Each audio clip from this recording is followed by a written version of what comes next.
वो भी गाड़ी अनसेफ है, थोड़ी सी रुक जाए इकट्ठी हो जाती है, और ये तो उनके ओनर ही बताते हैं, ये ऐसे नहीं कि कोई थर्ड बंदा बताता है। और जब आप यू टर्न मारते हो ना, उसी टाइम पे आपको रियलाइज हो जाता है this car is for you और नॉट। या तो आपके पास एक जीटी आएगी, या ये एक कंफर्ट लाइन वेरिएंट उठा लो, या फिर कोई भी आप हैचबैक उठा सकते हो। इतना बजट का डिफरेंस है। डर इसलिए लगता है कि भाई फॉक्सवैगन चलाते हैं। वैसे तो चलो 10 साल रखनी है हमने, पर ओवर द टाइम इसका रीसेल का क्या लगता है? तो उसके अलावा ये भी था कि बेस मॉडल होने के बावजूद भी इसमें मुझे काम की जो जरूरत वाली चीजें होती है ना, वो सारी मिल रही थी मुझे। बड़े लोग ना ग्रुप्स के ऊपर बोलते रहते हैं कि ये जो टाटा और फोक्सवैगन महिंद्रा के ये जो लोग हैं ना, ये तो क्रैश टेस्ट ही करते रहते हैं। तो भाई जो बंदा बचेगा वही कहानी डालेगा ना फेसबुक पे। Right right right. What's up guys, कैसे हैं आप लोग? आई होप अच्छे ही होंगे। एंड द फोक्सवैगन वर्टिस जिसका हमने रिव्यू किया था चैनल के ऊपर, तो जिन लोगों ने इस वीडियो को अपना प्यार दिया, बहुत बहुत शुक्रिया। एंड एज प्रॉमिस्ड, वर्टिस का ओनरशिप एक्सपीरियंस लेकर मैं आपके पास आ रखा हूँ। तो आज हमारे पास है चैनल के ऊपर मिस्टर सुख, जिनकी ये गाड़ी है। वेलकम जी, सत श्री अकाल। सत श्री अकाल। फर्स्ट क्लास, आप कैसे? ठीक ठाक? बड़ी बढ़िया, नाइस। तो ये है गाड़ी के ओनर मिस्टर सुखप्रीत सिंह। इनका इंस्टाग्राम हैंडल है मिस्टर सुख YT। तो सर अपने बारे में कुछ बताइए। Hello, I am Sukhpreet Singh and I am working as a media professional. I shoot music videos and corporate stuff and all. And साथ ही साथ मैं छोटा सा कार enthusiast भी हूँ and I drive this 22 Volkswagen Virtus Comfort Line. तो कुछ सवाल जवाब करते हैं इनसे, एंड इस वीडियो को एंड तक देखते रहिए, क्योंकि इस वीडियो को देखने के बाद आपके बहुत से डाउट्स क्लियर हो जाएंगे, जो डाउट आपके रिव्यू देखने के बाद शायद बचे हों। तो मिस्टर सुख, आपसे बात करते हैं गाड़ी की। गाड़ी कब ली आपने ये? 2022? अगस्त 22 में, पिछले साल। हाँ, फर्स्ट लॉट था ये गाड़ी का। ठीक है, मतलब मोटा मोटा गाड़ी को लिए हुए 1 साल हो गया आपको? हाँ, 1 साल से ऊपर। एंड 1 साल में कितनी चला दी आपने ये गाड़ी? रफली 16,000 किलोमीटर होने वाले हैं, 15,500 समथिंग कुछ हो गए। ठीक है, नाइस। तो इससे पहले कौन सी गाड़ी थी हमारे पास? इससे पहले एक तो घर में वैगनर है 2016 मॉडल, लेकिन मेरे पास पर्सनली थी वेंटो 1.6 TDI 2011। वो मैंने सेकंड हैंड परचेज करी थी और वो 1 साल चला के बेच दी और उसके बाद ये ले आए। तो सेकंड हैंड फोक्सवैगन चलाने के बाद इतना ही प्यार बढ़ गया गाड़ी से? नहीं, एक्चुअली उससे पहले भी मुझे फोक्सवैगन के साथ में एक्सपीरियंस है। तो हमारी फैमिली में एक 2016 पोलो है, जिसे ऑलमोस्ट 2 लाख किलोमीटर के ऊपर हो चुके हैं, और तो वो गाड़ी मैंने काफ़ी चलाई है। तो उसके बाद मुझे फोक्सवैगन का थोड़ा सा आइडिया था, that it's a good brand and safety का मुझे कंसर्न था। तो जब फिर मैंने फोक्सवैगन की तरफ जाने का सोचा, तो पहले वेंटो ले ली, तो उसके बाद फिर ये वाली। और वेंटो कितनी चलाई थी हमने? वेंटो मैंने 1 साल रखी थी, और 1 साल में लगभग 15,000 किलोमीटर चलाई होगी मैंने। ठीक है। और ये भी 1 साल में 15,000 के आसपास चला दी? हाँ, मेरी इतनी रहती है एवरेज। मेरा डेली ऑफिस रन रहता है और कोई ओकेजनली जो है हाईवे पे ट्रिप्स रहते हैं। तो उसका एक्सपीरियंस कैसा रहा गाड़ी का? वेंटो का एक्सपीरियंस ड्राइव करने का बहुत अच्छा था। क्या उसमें पिकअप थी, उसमें 1.6 TDI इंजन था, जिसकी बहुत ज़्यादा रिस्पेक्ट है, बहुत पावरफुल थी वो। हाँ, कि उसमें जो टॉर्क था 250 Nm, वो इतना किक देता था कि बहुत मज़ा था उसमें। तो लेकिन वो यूज्ड गाड़ी थी, वो सेकंड ओनर गाड़ी थी, उसकी ध्यान अच्छे से नहीं रखा गया था पहले, तो वो थोड़ी सी प्रॉब्लम दे रही थी। हर महीने कुछ ना कुछ खर्चा निकल ही रहा था। तो आई थॉट के it's not worth to keep that car, तो उसको सेल करके it's better to put the money in the new car. तो इसीलिए फिर मैंने उसे बेचकर रिसेल ले लिया। All right. एंड ये गाड़ी ऑन रोड कितने की पड़ी थी हमको?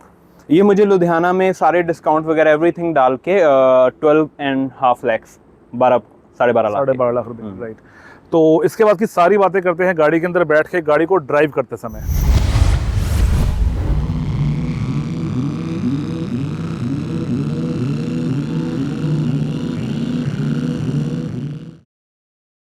सो अभी हम आ गए हैं वर्टस के अंदर, तो let's drive it. Full swipe. The full swipe he saw, उसमें क्या है कि वो कंपनी की तरफ से नहीं आता है, एज यू नो कि पोलो में भी पहले कराते थे लोग, तो उसे VCDS ट्वीक्स बोलते हैं। तो उनके ज़रिए से मैंने वो एक्टिवेट किया है। And there are couple of more features as well जो कंपनी की तरफ से लॉक आते हैं, तो उनमें से कुछ मैंने एक्टिवेट करवा लिए। और अगर इसके ऊपर वाले वेरिएंट उसमें तो बहुत ज़्यादा फीचर आ जाते हैं, क्योंकि उनकी बड़ी वाली डिस्प्ले है। तो वहाँ पे ऑफ रोडिंग वाली स्क्रीन, स्पोर्ट्स मेन्यू, पता नहीं क्या कुछ है। ऑफ रोडिंग वाली जिसमें वो कंपास वगैरह और वो जो कहते हैं सेंसर वाला मीटर। अच्छा, चलो ये फायदा होता है ओनरशिप रिव्यू देखने का, क्योंकि मैंने कल इस स्वाइप को ना एज अ फीचर बताया कि स्वाइप होता है बढ़िया तरीके से, but I was not knowing कि वर्टस में स्वाइप नहीं होता। मैं तभी कहूँ, फैजल खान ने वीडियो में बोला कि भाई ये स्वाइप नहीं होता, और इसमें हो रहा है, टॉप मॉडल में नहीं हो रहा है। क्योंकि ये कंपनी की तरफ से बहुत छोटी छोटी चीज़ें होती हैं जो एक्टिवेटेड नहीं होती, और काफ़ी देर से लोग पोलो वेंटो में करवा रहे हैं। और अभी वर्टस जब से लॉन्च हुई है, तो इसमें तो काफ़ी सारे फीचर जो एक्स्ट्रा दिए हैं। ओके, सो हमने पहले बात करी थी कि पहले गाड़ी हमने कौन सी चलाई है ना, वेंटो चलाई है। तो अभी स्लाविया क्यों नहीं ली हमने? स्लाविया तो पहले आ गई थी वर्टस से। स्लाविया ना लेने का रीजन मेजर जो अगर मैं बताऊं तो वो था सिर्फ लुक्स।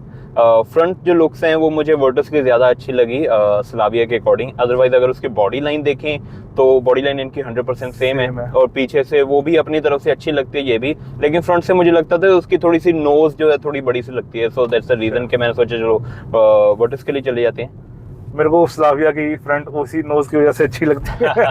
मेरे को लगता है जैसे ना वर्टस है वो फ्रंट से लगती है बड़ी वेंटो और स्लाविया फ्रंट से लगती है छोटी Octavia. This is my personal feeling. मैं ये नहीं कह रहा सुपर्ब ले लो, ऑक्टाविया ले लो, उससे बहुत डिजाइन मैच करता है उसका। कि अगर आपको थोड़ी दूर से सामने से गाड़ी आती दिखती है ना तो यू हैव टू थिंक कि भाई ये स्लाविया है या सुपर्ब आ रही है। एक रीजन मेरे को लगता है ये भी है ना कि इंडिया में सुपर्ब और ऑक्टाविया अवेलेबल थी, जेटा का अपडेट इंडिया में आया नहीं कभी। आया था मेरे ख्याल से कम टाइम के लिए आया था शायद, नवी पुराने वाले का ही था है ना, उसी का मतलब नई गाड़ी नहीं आई कभी। वो कोई मेजर अपडेट नहीं, फेसलिफ्ट ही था मेरे ख्याल से। ठीक है, राइट। तो वर्टस क्यों, अगर हमने नई गाड़ी लेनी थी है ना, एक्सपीरियंस चलो अच्छा था ठीक है, पर देन बाकी कंपनियों की भी तो गाड़ियां ठीक ठाक हैं, होंडा सिटी, वर्ना और सियाज में क्या प्रॉब्लम थी? ये गाड़ी परचेज करी मैंने लास्ट ईयर 2022 में, तो तब नई वाली वर्ना नहीं आई थी, तो हम पुरानी वाली वर्ना को कंसीडर करके बात करेंगे।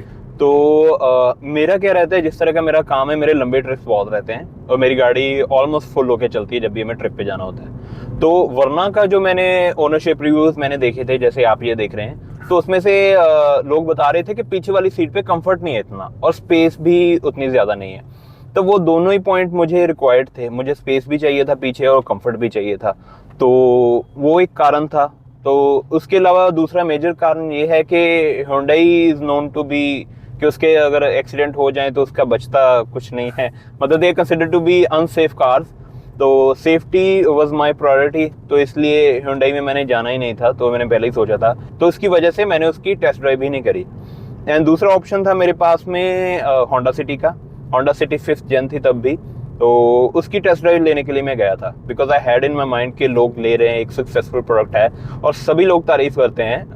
आई बिलीव कि वो ऐसी कार है जिसके कोई हेटर्स नहीं है, जो मैं सोचता हूँ। तो आई थॉट कि भाई चलते हैं, तो मैंने उसकी टेस्ट ड्राइव करी थी। टेस्ट ड्राइव मैंने लंबी भी करी उसकी, लेकिन द थिंग इज कि वो कार मुझे जची नहीं। अच्छा, नई वाली, न्यू जनरेशन वाली? 5th जेन। पहले वाली चलो मैंने कभी चलाई नहीं थी। अमेज के साथ मेरा थोड़ा बहुत एक्सपीरियंस है क्योंकि ऑफिस में वो गाड़ी है। और उसके बाद जब मैंने होंडा सिटी 5th जेन चलाई तो उसमें मुझे ऐसा लगा कि मैं कार के साथ कनेक्टेड फील नहीं कर रहा था। ना मुझे कोई स्टीयरिंग से अच्छा फीडबैक आया, ना मुझे सीट से आ रहा था कि मैं बिल्कुल कार के साथ कनेक्ट होकर बैठा हूँ। एंड जब उसे मैंने यू टर्न लिया या थोड़ा सा रफ रोड पे चलाया तो it felt kind of dead to me. अभी डेड का मतलब ये मत समझना कि गाड़ी कुछ परफॉर्म नहीं कर रही है, it just felt like I didn't feel any connection with the car. तो मुझे ऐसा नहीं लग रहा था कि कार मेरे कंट्रोल में है and it's behaving the way it should be. तो वो मुझे मज़ा नहीं आया क्योंकि मैं ऑलरेडी वेंटो चला रहा था। एंड ये बात उन्होंने भी मानी, होंडा के जो एडवाइजर थे, कि भाई ये बात तो है कि जो फॉक्सवैगन चलाते हैं उनको होंडा की गाड़ियाँ कम ही पसंद आती हैं। इंसिडेंट ये होया सी जिसका कोई बड़ी पसंद। तो आ गए हम वापस अपने ट्रैक पर लाइट फिट करने के बाद। तो हम बात कर रहे थे क्या होंडा सिटी वाले ने खुद ही कह दिया कि होंडा सिटी नहीं लेनी, मतलब वरना उसके बाद फॉक्सवैगन के बाद होंडा में नहीं आना फिर? हाँ, नहीं उनको मतलब ये उनको भी पता ही है कि यार अगर फॉक्सवैगन बंदा चलाता है तो there is hardly any chance कि वो बंदा किसी अदर ब्रांड में जाएगा। जर्मन ब्रांड में जा सकता है, वो तो चलो ऑब्वियस ही है, लेकिन होंडा में आना चलो जो भी था व्हाटएवर द सीन वाज। ठीक है, तो और भी कुछ सोची गाड़ी? कोई और वो नहीं सोची कैटेगरी की? वेंटो चला ली, सेडान वाला हो गया, तो कॉम्पैक्ट एसयूवी कुछ देखा जाए इस बजट में? वो गाड़ियां भी तो हैं। हाँ, मेरे बजट में गाड़ी जो थी उसमें से नेक्सॉन थी, नेक्सॉन के साथ में एक्सयूवी 300 एंड जो हमारी किया सोनेट एंड जो और ब्रेजा एंड ऑल हुंडई की गाड़ी, मतलब जो भी मतलब सारा कुछ था उसमें। ये सारी मेरे माइंड में थी। ब्रेजा मेरे पास ऑलरेडी ऑफिस में है, वो मैं काफ़ी चलाता हूँ, उसमें मुझे कोई ज़्यादा अच्छी फीलिंग नहीं आती ड्राइविंग के मामले में। एंड उसके बाद Hyundai एंड किया की जो गाड़ी हैं वो तो आप जानती हो कि unsafe cars, again same thing, तो उन गाड़ियों के लिए भी नहीं जाना था मुझे। एंड देन मैंने ट्राई करी टाइगुन जो फॉक्सवैगन की आती है, एंड उसके अलावा मैंने ट्राई करी थी महिंद्रा की XUV 300। तो टाइगुन का somehow I felt that car felt cramped to me, वो मुझे छोटी लगी बैठने में। मेरे मदर थे साथ में, उनको भी वो फर्स्ट लुक में अच्छी नहीं लगी गाड़ी देखने में, क्योंकि जो सेडान की वर्टस की लुक है ना, it's kind of it gives a gentle vibe, you know. तो वो अगर ये दोनों गाड़ियां साथ में खड़ी थी तो ये ज्यादा अच्छी लग रही थी, तो ठीक है ये उनमें से ये चूज कर ली। तो उसके अलावा मैंने टेस्ट ड्राइव करी फिर XUV 300 की। तो XUV 300 एक ऐसी गाड़ी है जो मुझे इसके अलावा पसंद आई थी, हर मामले में बढ़िया, वो चलने में बढ़िया, उसकी हैंडलिंग मुझे अच्छी लगी जितनी भी चलाई मैंने, तो उसकी पावर अच्छी लगी मुझे, सेफ्टी की सेंस अच्छी है, मतलब सब कुछ ही अच्छा है, उसमें स्पेस भी अच्छी है। लेकिन उसमें सिर्फ एक कमी है कि उसमें बूट स्पेस नहीं थी। तो हाँ, बूट स्पेस मुझे चाहिए थी, जिस तरह का मेरा काम है, मैं वीडियो शूट करता हूँ, मेरा बूट ऑलमोस्ट फुल होके चलता है, तो इसलिए XUV 300 का जो बूट था वो मेरे लिए सफिशिएंट नहीं था, इसीलिए मुझे उस गाड़ी को छोड़ना पड़ा। और अगर मुझे बूट की रिक्वायरमेंट नहीं होती तो फिर I could have gone for that car. Okay. And इसके अलावा एक और मैं कार बता दूं, वो इस मार्केट में नहीं है अभी, वो है इको स्पोर्ट। अगर वो गाड़ी होती तो मैं वो शायद ले लेता चुपचाप, बिना किसी को टेस्ट ड्राइव किए, क्योंकि वो गाड़ी मैंने पहले चलाई है और उसका क्या चलाने का मजा है, एंड फोर्ड का, तो मैं कहूंगा कि मुझे तो Volkswagen वाली फील उसमें आती थी। तो अगर वो होती मार्केट में, वो मैं ले लेता, वो मेरी सारी चीजें जो पूरी कर देती। बूट स्पेस का चलो फिर उसमें देखा जाता। नहीं, सही बात है। नहीं, जब गाड़ी बहुत ज्यादा पसंद आए ना, तो फिर छोटी मोटी नेगेटिविटी सहनी भी पड़ती है। जी जी जी। अच्छा, सियाज के बारे में सोचा ही नहीं हमने। सियाज, हाँ सियाज भूल ही गया मैं आपको बताना, सियाज की भी टेस्ट ड्राइव करी थी मैंने, और सियाज का तो मुझे पता ही था वरना कि जैसे मैंने उसको लेना नहीं है, लेकिन still I wanted to test drive कि भाई पता तो चले मार्केट में चल क्या रहा है। तो I went for the test drive for Ciaz as well. तो जब सियाज चलाकर देखी तो सरप्राइजिंगली, शायद कमेंट में मुझे ये भी बोलने कि भाई बंदा ये क्या बात कर रहा है, होंडा सिटी चलाने के इमीडिएटली बाद मैंने सियाज चलाई थी, and Ciaz felt much better, ज्यादा बढ़िया लगती चलाने में। हाँ, प्रीमियम भी फील होती है ना। प्रीमियम का नहीं मैं कह सकता, लेकिन द ड्राइविंग एंड मैं बताता हूँ, जब मैंने गाड़ी टेस्ट ड्राइव करी थी तो मैं यू टर्न जरूर मारता हूँ, एंड देन उसको पहले धीरे चलाता हूँ, फिर तेज भी चलाता हूँ, एंड देन हैंडलिंग वगैरह सारा कुछ चेक करते हैं। और जब आप यू टर्न मारते हो ना, उसी टाइम पे आपको रियलाइज हो जाता है that this car is for you और नॉट। तो वो सारी चीजें मैंने होंडा सिटी में भी टेस्ट करी थी, सियाज में भी करी, और सियाज फेल्ट मच बेटर, उसमें ज्यादा मुझे कंट्रोल फील हो रहा था।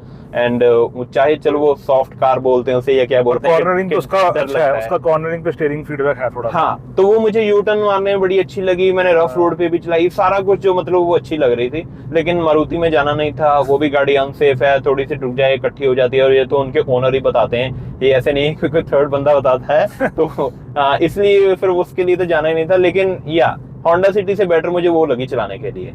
बड़े लोग ना ग्रुप्स के ऊपर बोलते रहते हैं कि ये जो टाटा और फोक्सवैगन महिंद्रा के ये जो लोग हैं ना, ये तो क्रैश टेस्ट ही करते रहते हैं। तो भाई जो बंदा बचेगा वही कहानी डालेगा ना फेसबुक पे। Right right. मारुति वाला बेचारा, चलो खैर कोई बात नहीं। जी जी। तो इस पर्टिकुलर कार की परचेज के ऊपर आ जाते हैं, तो इसका बेस मॉडल क्यों लिया? मतलब ऊपर का मन भी था कुछ, या बजट की वजह से, या किस क्या रीजन था? The major thing is budget. मेरे एक्चुअली जब मैंने गाड़ी का प्लान किया था तो बजट था, आई वाज थिंकिंग अबाउट के 10 लाख के अराउंड मैंने गाड़ी लेनी है। तो उसके बाद जब इसके मैंने प्राइस पता किए तो मैंने पहले हाईलाइन का रेट पता किया, तो उसका पता चला कि वो तो भाई लगभग 15 लाख की पड़ती है।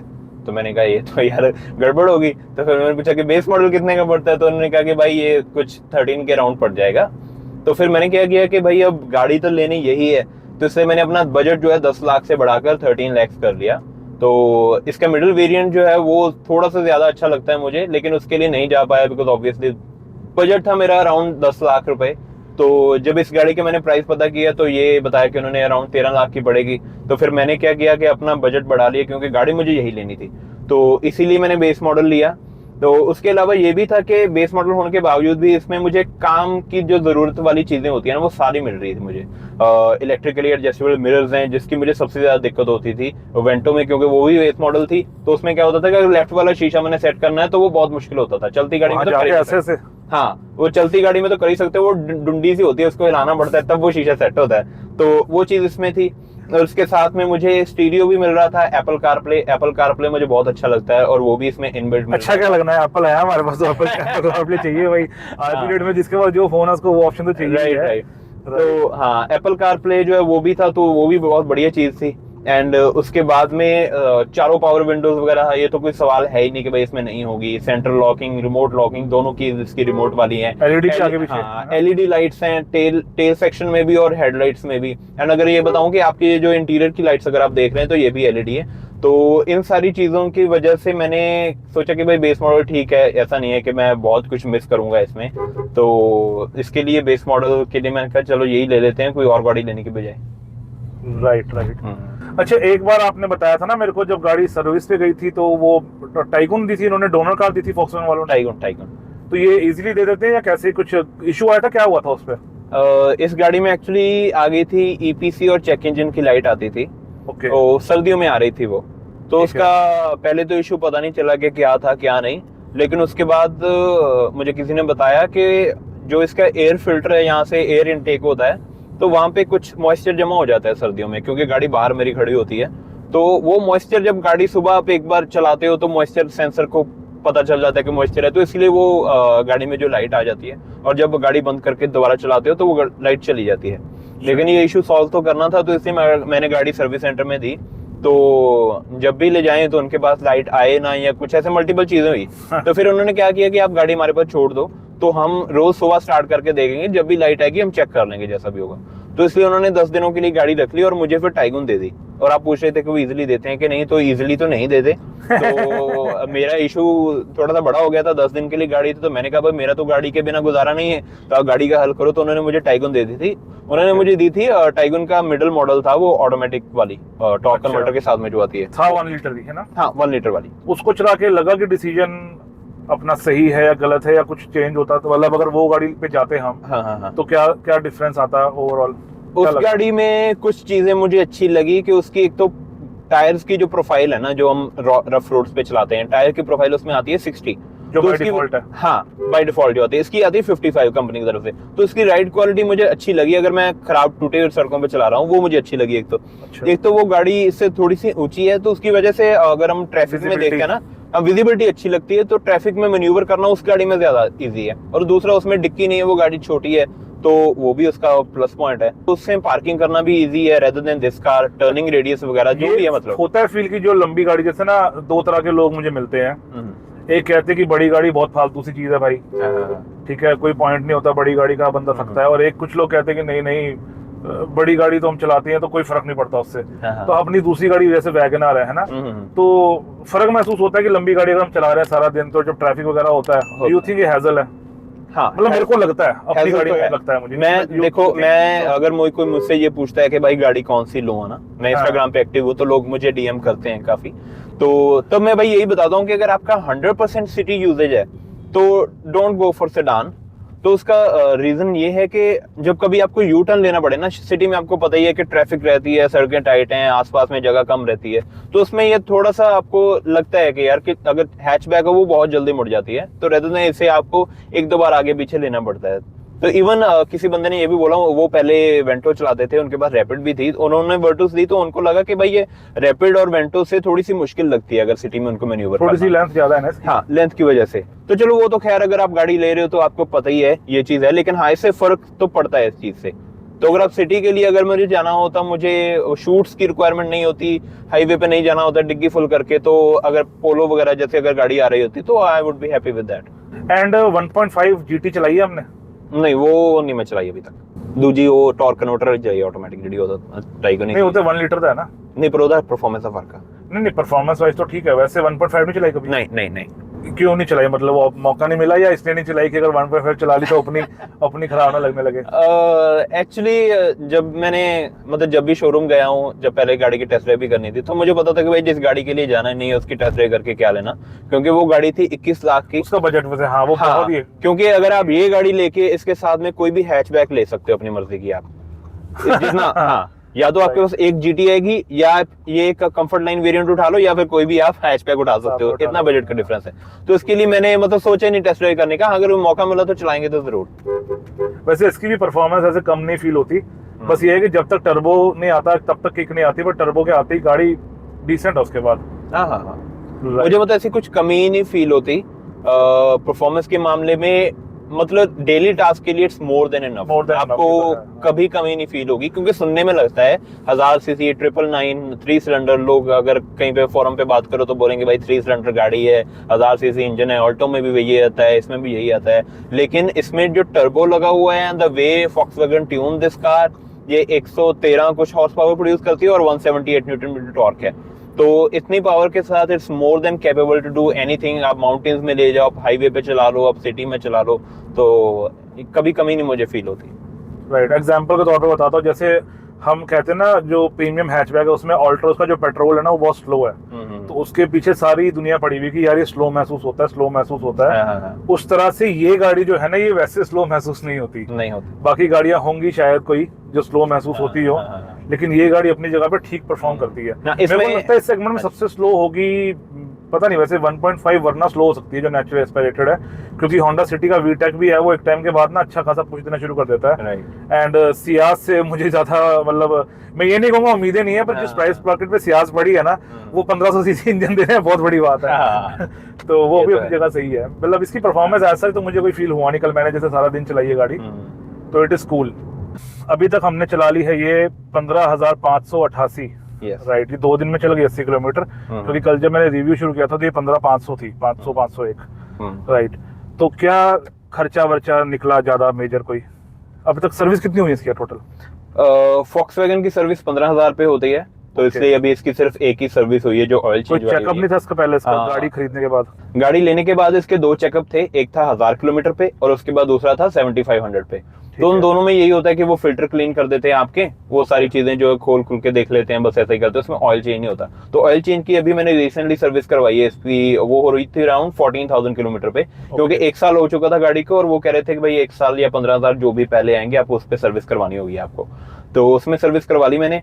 और इसके साथ मैंने ले रखा है इसका सर्विस वैल्यू पैकेज, तो उसकी वजह से अगर मैं आपको बिल दिखाऊं, जो पहली सर्विस में आई थिंक लेबर फ्री होती है, तो वो सारा को डाल के बिल मुझे जो उन्होंने दिया वो था 7,000 का। तो सर्विस पैकेज कितने का लिया था हमने? सर्विस पैकेज इसका आता है ऑफिशियली 24,000, लेकिन मुझे उसमें काफी डिस्काउंट मिल गया था। अभी मैं नंबर तो नहीं बताऊंगा, लेकिन आप समझ लीजिए कि मुझे उसमें ऑफिशियल के आधे रेट में मिल गया था। ठीक है। और उसके साथ में इसमें जो हॉर्न लगे हुए हैं, अगर आप हॉर्न बजाएंगे तो ये वाले हॉर्न कंपनी की तरफ से नहीं आते, ये कंपनी अलग से 3,000 रुपए के सेल करती है। ये वेंटो वाले हॉर्न है? ये न्यू जनरेशन के हॉर्न है, लेकिन वो तो वैसे ही है, ट्विन वाले हॉर्न है ये इन गाड़ियों के लिए आते हैं 2.0 के लिए। ओके। तो ये हॉर्न 3,000 रुपीज के हैं। तो ये भी मुझे जो सेल एडवाइजर था वो मेरा फ्रेंड था, तो उसने समहाउ लगवा के दे दिए मुझे ऑफर में, या व्हाटएवर, आई डोंट नो उसने क्या क्या किया। तो मुझे जो सर्विस वैल्यू पैकेज पड़ा वो बहुत ही सस्ते में पड़ गया, और उसकी वजह से जब मैं सर्विस करवाने गया, मैंने गाड़ी खड़ाई, बिना कुछ रुपए दे मैं गाड़ी वापस लिया सर्विस करवा के, और एक भी मुझे रुपया देना नहीं पड़ा उसका। नहीं, तो सर्विस का जो 7,000 बिल आया वो दिया नहीं हमने? नहीं, एक भी रुपया नहीं दिया मैंने। अच्छा अच्छा, मतलब हमने बेसिकली जो सर्विस पैक लिया था 24,000 का, हाँ जी। जो मोटा मोटा हमने अगर आधे रेट पर भी लिया है, तो मैं चलो एक एस्टिमेट ले लेता हूँ, है ना, we will not go deeper, कि 15,000 का होगा मान लो, ठीक है, सस्ता भी हो सकता है, महंगा भी हो सकता है, मान लो 15 का ले लिया, तो 15 का हमने एक बार ले लिया, और हमारी उसमें एक सर्विस फ्री कर दी है। अभी और कितनी सर्विस फ्री होंगी इसके अंदर? इसमें 4 सर्विसेज कवर्ड है मेरी, मतलब 60,000 किलोमीटर चलने तक या फिर 4 साल तक जो भी चीज रहेगी, तो उसमें मुझे कोई भी रुपया नहीं देना, गाड़ी लेके जानी है, सर्विस के लिए देनी है और फ्री में वापस आ जाना है। तो ये तो बड़े अच्छे हैं, पहले 4 साल, उसके बाद नहीं मिलेगा सर्विस? उनको ये नहीं बोले 10 साल का ही दे दो भाई? उसके बाद शायद 2 साल का और है, हाँ है 2 साल का और है, लेकिन वो मैंने अभी लिया नहीं था, तो उसके बाद एक्सटेंड करा लेंगे अगर ऑप्शन होगी तो। ठीक है। कितने टाइम चलानी वैसे गाड़ी है, कितने टाइम के लिए, क्या सोच के लिए? गाड़ी देखो मैंने ली तो है लंबा चलाने के लिए, क्योंकि there is no reason to change this car. Okay. उसके अलावा अगर कोई गाड़ी लेनी भी होगी तो और एडिशन ले लेंगे, लेकिन इसे तो हम रखेंगे एटलीस्ट 10 साल की, तो मुझे होपफुली है रखेंगे। तो मन में मॉड कराने का भी मन है, जैसे इसका तो मॉड कल्चर में भी ठीक ठाक है वर्थ गाड़ी की? मॉड कराने का मन तो है, लेकिन थोड़ा सा डर लगता है। डर इसलिए लगता है क्योंकि भाई फॉक्सवैगन चलाते हैं। देखो, डर किसी ना किसी मोमेंट पे ना डर निकल रहता है। देखो यार, देखो गाड़ी पसंद होना है ना अलग बात है, लेकिन अगर कोई बंदा कहे भाई ये गाड़ी परफेक्ट है ना, कोई भी गाड़ी ले लो, अगर आप कोई भी चीज चलाते हो, तो अगर आप समझते हो कि ये गाड़ी परफेक्ट आपके लिए, तो आप गलती कर रहे हैं ये सोचने में। कोई गाड़ी, तो भाई कोई गाड़ी परफेक्ट नहीं होती, तो इसमें भी कुछ देखो फ्लॉज हैं, जो जिस तरह के भी इनका हार्डवेयर या सेंसर वगैरह होते हैं, कभी कुछ भी फेल हो सकता है। तो इसके लिए मैं वारंटी का रिस्क नहीं लेना चाहता था, क्योंकि अगर वारंटी का इशू ना होता तो मैं इसे ट्यून भी करवा लेता, इसमें एग्जॉस्ट भी डलवा लेता अभी तक, और भी कुछ जो भी लल्ले को जो भी होते मैं करवा लेता। जो नहीं, जहां पर भी खर्चा महंगा होता ना वहां बंदा नहीं छेड़ता। मेरी हैरियर थी ना जो, उसकी मैंने एक्सटेंडेड वारंटी सिर्फ इसीलिए नहीं ली क्योंकि मैं कंपनी के ट्रैप से निकलना चाहता था। भाई मेरे पास तो सर्विस पैकेज का कोई ऑप्शन था नहीं, सर्विस पैकेज वाला ऑप्शन वैसे इट इज क्वाइट गुड, मेरे पास नहीं था वो ऑप्शन, तो मेरी रेगुलर सर्विस होनी थी। और मैंने 2 साल मैंने सर्विस करवाई उनके कहने पे, क्योंकि 2 साल के बीच में खराब होगी कम से कम वो तो वारंटी बंदा यूज करेगा ना। लेकिन जैसे ही मेरे 2 साल खत्म हुए, अब वो मेरी जनवरी की अगर सर्विस है तो भाई मैं जब मर्जी करवाऊं, मेरी मर्जी है वो, कंपनी मुझे ना फोर्स कर सकती है, ना कंपनी के पास कोई ऑप्शन है मुझे बुलाने का, कोई रीजन भी नहीं है। हैरियर की वारंटी 2 साल की मिलती? हाँ, हैरियर की 2 साल की वारंटी होती है इनिशियली। 2 साल किलोमीटर मेरे को याद नहीं, आई थिंक ओके, इस गाड़ी में आपको मिलती है 4 साल की वारंटी कंपनी की तरफ से। बेस है, बेस मतलब मिनिमम? हाँ, मिनिमम 4 साल की या फिर 1 लाख किलोमीटर। ठीक है। और उसमें ये आई थिंक 5 साल की पेंट की भी वारंटी देते हैं। जैसे आपने देखा होगा कि लास्ट जेन क्रेटा या फिर i20 एलाइट जो थी, एलाइट या एलिट जो भी बोलते हैं, हाँ। उनके बूट पे देखा होगा बहुत ज्यादा पेंट उतरता है। आप देखेंगे तो रोज एक आध गाड़ी एक आध गाड़ी दिखी जाती है। तो वैसी की प्रॉब्लम इसमें ना आए, या अगर आ जाए, वैसे तो आती नहीं है, गाड़ी के पेंट बहुत अच्छा होता है फॉक्सवैगन का, तो अगर आ जाए तो उसके लिए भी उन्होंने 5 साल की वारंटी दी है। अंडर बॉडी कोटिंग वगैरह जो कई बार बाद में पिच करते हैं, वो ऑलरेडी इसमें करी हुई है, वो मुझे इंक्लूडेड मिला साथ में। ठीक है। अच्छा, इसमें ना अभी जैसे गाड़ी चला रहे हैं तो इसमें एक आवाज आ रही है, तो ये टायर नॉइज है, ये क्या सीन है इसका? हाँ, ये जिन लोगों ने पहले रिव्यू नहीं देखा है, इस गाड़ी में अलॉय व्हील डले हैं आफ्टर मार्केट, क्योंकि कंपनी की तरफ से अलॉय व्हील नहीं आते। और उसके साथ में टायर्स हैं 225 सेक्शन के, मतलब पहले 205 जो कंपनी की तरफ से आते हैं, 225 मैंने डलवा रखे हैं। और आई थिंक अभी इसकी जो बैलेंसिंग ड्यू है, तो इसकी वजह से टायर की नॉइज थोड़ी ज्यादा आ रही है, अदरवाइज बाकी तो और कोई इशू नहीं है। ओके। तो ये अलॉय जो बड़े हैं, ये दुखी नहीं करते? जैसे हाई स्पीड पे लोग कहते हैं, जैसे मैं ही कहता हूँ अपने वीडियोस में कि बड़े अलॉय जो होते हैं ना, वो थोड़ा सा परेशान करते हैं हाई स्पीड के ऊपर, तो कैसा एक्सपीरियंस है उसके साथ? इनका हाई स्पीड पे सिर्फ एक छोटा सा इशू ये है कि ये बॉडी से थोड़ा सा बाहर है, तो जब गाड़ी हाँ, थोड़े से बाहर है, तो अगर पीछे 3 लोग बैठे हैं या 2 भी बैठे हैं, तो हाईवे पे चलते कई बार हम्प आ जाता है ना, जैसे ज्वाइंट होते हैं, तो वहां पे वो पीछे फेंडर के साथ टच हो जाते हैं। तो कभी कभार ही होता है अगर आप 100 या 100 से ऊपर चलते हो, तो सिर्फ वही हाई स्पीड का इशू है, अदरवाइज बाकी हाई स्पीड वाला कोई इशू नहीं है, बाकी तो अच्छी चलती गाड़ी। सर सिटी में इसका क्या होता है कि इसकी प्रोफाइल थी पहले 55, अभी हो गई है 45, तो वो प्रोफाइल पतली होने की वजह से जो है इसका सस्पेंशन आपको स्टिफ फील होता है, और जब वो खड्डे से निकलती है तो थोड़ी ठक सी आवाज आती है, तो वो पतले टायर्स की वजह से भी और अलॉय व्हील चौड़ा होने की वजह से भी है। ओके। सस्पेंशन से मेरे को ना मन में बात आ गई, अभी वेंटो चलाई हमने 15,000 है ना, अभी ये भी 15,000 चला ली, ऑलमोस्ट तो बराबर सा हो गया काम। हाँ जी, हाँ जी। तो डू यू थिंक ये गाड़ी वेंटो से कुछ मामलों में इंफीरियर भी है? फील होती है ये बात वैसे? जैसे मैंने कल चलाई ना, तो मेरे को लगा कि चाहे इसमें अपने प्लस पॉइंट्स होंगे उसके ऊपर, लेकिन ड्राइविंग में वेंटो वाज बेटर। मेरे को लगता है कि उसका फीडबैक और ज्यादा रिच था, स्टीयरिंग का भी। हाँ, स्टीयरिंग के मामले में ये आपकी बात बिल्कुल सही है, थोड़ी सी उसकी राइड और जबरदस्त वाली कि नहीं? हाँ, जब मैं वेंटो चलाता था तो उसका जो स्टीयरिंग थोड़ा सा हैवी था, इसका कंसीडरेबली लाइट है, हाँ। इसका लाइट है, तो ये चीज को अडेप्ट करने के लिए मुझे बहुत टाइम लग गया। अच्छा। तो ऐसा नहीं है कि कहीं भी मुझे लगा कि गाड़ी मेरे कंट्रोल में नहीं है, but somehow I was feeling like बहुत लाइट है यार, it could have been little bit harder, थोड़ा हार्ड होता तो उससे मुझे ज्यादा अच्छा फील आती। तो ये कह दूं कि मैं काफी महीनों के बाद में मैं इसे अडॉप्ट कर पाया अच्छे से, तो वो चीज मुझे बहुत ज्यादा फील होती थी कि जो वेंटो की वो जो ड्राइविंग फील थी ना, वो इसमें थोड़ी सी मिसिंग है स्टीयरिंग की वजह से। और ये लगता है कि जैसे मटेरियल क्वालिटी जो है इस गाड़ी की, वो थोड़ी सी वेंटो से हल्की है, या क्या सीन है? या देखिए, इस बात को लेकर बहुत लोग डिस्कस करते हैं ऑनलाइन फोरम्स में भी, ग्रुप्स में भी, बट पर्सनली मुझे ऐसा नहीं लगता कि there is a huge difference which is deal breaker. Minor difference है। एक ये चीज मुझे लगती है खराब, मुझे पता नहीं कैमरा में दिख रही है कि नहीं दिख रही। ये स्लो मोशन नहीं है इसमें, स्लो मोशन की बात नहीं है, ये हल्का कितना लगता है, मतलब गाड़ी फोक्सवैगन और हैंडल इन्होंने अल्टो वाले लगाए हैं, हैरी का हैंडल चेक किया? नहीं नहीं नहीं। ठीक। अच्छा, 2 चीजें जो इस पर्टिकुलर कार के बारे में, एक तो माइलेज क्या देती है ये? माइलेज मुझे सिटी में देती है ये अराउंड 11, 12, 13, मतलब सर्विस के बाद थोड़ा सा इसमें इम्प्रूवमेंट आई है। और अगर बाकी इसमें अलॉय व्हील लगे हुए हैं तो अलॉय व्हील की वजह से थोड़ी सी माइलेज कम आ रही है। अगर अलॉय व्हील ना लगे होते हैं, कंपनी का सेटअप होता तो आराम से मैं 14 तो ले ही लेता। 14 ये अभी जैसे 22-23 दिखा रहा है मुझे इकोनॉमी स्क्रीन के ऊपर, तो ये 22-23 आ नहीं रही होगी? ये एक्चुअली इंस्टेंटेनियस है, इस पे तो मुझे बिल्कुल भरोसा नहीं है, खत्म हो गया। इसे अगर आप सही है, ये जो एवरेज आ रही है जैसे 15.8, ये किसकी है? ये हमारे ट्रिप की है जो हम चला रहे थे देर से। हाँ, ये जो सिंस स्टार्ट आप देख रहे हैं 15.9 की माइलेज, ये जब गाड़ी ऑन हुई तब से लेकर अब तक जब हम गाड़ी चला रहे हैं, मतलब जो हमने हमारे इस वीडियो में है ना? नहीं, फिर ਇਹਦਾ मैं दसना कि मैं हैगा आ ਜਦੋਂ ਇੱਕ ਵਾਰੀ ऑन होगी ਇਹਨੇ ਉਦੋਂ ਤੱਕ ਰਿਕਾਰਡ ਕਰੀ ਜਾਣਾ ਜਦ ਤੱਕ ਤੁਹਾਡੀ ਗੱਡੀ ਚੱਲਦੀ ਆ। ਜਦੋਂ ਤੁਸੀਂ ਗੱਡੀ ਪਾਰਕ ਕਰਤੀ ਤੇ 2 ਘੰਟੇ ਖੜੀ ਰਹੀ, 2 ਘੰਟੇ ਬਾਅਦ ਇਹਨੇ ਰੀਸੈਟ ਹੋ ਜਾਣਾ। ਜੇ ਤੁਸੀਂ 1 ਘੰਟੇ ਬਾਅਦ ਚਲਾ ਲਈ ਜਾਂ 1 ਘੰਟੇ 45 ਮਿੰਟ ਬਾਅਦ ਚਲਾ ਲਈ, ਇਹਨੇ ਇੱਥੋਂ ਹੀ रीडिंग ਚੱਕਣੀ है, ਇੱਥੋਂ कंटिन्यू करूंगा। लेकिन 15.9 था, अभी ये 16 हो गया, तो मैं इंप्रूव कर रहा हूँ ना माइलेज। हाँ, आई एम ड्राइविंग गुड। हाँ, तो ये इंस्टेंट स्टार्ट जो होता है कि जब आप गाड़ी एक बार इग्निशन ऑन कर दिया आपने तो उसके बाद ये रिकॉर्ड करना शुरू कर देती है, और ये तब तक रिकॉर्ड करता है जब तक आप गाड़ी खड़ी करके 2 घंटे पार्क नहीं कर देते। 2 घंटे के बाद ये रीसेट हो जाता है। अगर गाड़ी कहीं खड़ी करी है 2 घंटे पूरे होने से पहले दोबारा स्टार्ट कर ली तो वो इसी में काउंट हो जाएगा। हाँ, तो इसी से कंटिन्यू होगा वो। और अगर हमारा जो गैप है, जो ब्रेक है, वो 2 घंटे का हो गया तो ये रीसेट हो जाएगा। हाँ, फिर रीसेट हो गया, फिर शुरू से चलेगा। ये 2 घंटे वाली चीज वैसे मैनुअल में लिखी है, मतलब कि ये सही है 2 घंटे वाला। ये सही है क्योंकि एग्जैक्ट 2 घंटे होता है, मतलब एग्जैक्टली 2 घंटे, क्योंकि मैनुअल में भी पढ़ा है और मैंने ये एक्सपीरियंस भी किया है। क्योंकि कई बार हमारा शूट रहता है तो अगर 2 घंटे से पहले फ्री हो गए तो वो रीसेट नहीं होता। अगर 2 घंटे से ऊपर टाइम लग गया तो ये फिर शुरू से चलते ही मतलब ये 4-5 किलोमीटर से उठाता है माइलेज, जो जैसे जैसे आप चलाते हो इंप्रूव होता रहता है, जैसे आपको पता ही है। तो ये इंस्टेंटेनियस नहीं है। एंड एक और चीज भी है कि कई लोगों को कंसर्न रहता है कि ये भाई एक्यूरेट है या नहीं। तो मैंने टैंक टू टैंक मेथड से भी चेक किया है, तो ये फेयरली एक्यूरेट। तो जो स्क्रीन पे आ रहा है आप वही मान के चल सकते हो कि माइलेज दे रही है। अगर आपको थोड़ा बहुत कम करना भी है तो इसे 1 किलोमीटर कम करके देख लो, तो उतनी माइलेज रियल टाइम में आपको आ रही होगी। ओके। इसकी हैंड ब्रेक नहीं लगती यार, बड़ी ज्यादा ऊपर है।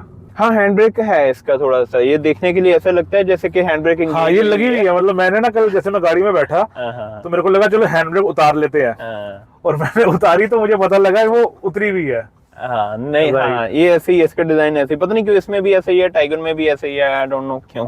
अच्छा, उसमें जो मैनुअल है वो भी ऐसे ऊपर को है? हाँ हाँ हाँ, उसमें भी ऐसे ही है। सारी गाड़ी में मैनुअल, इसमें इलेक्ट्रिक की ऑप्शन नहीं आई है। ओके।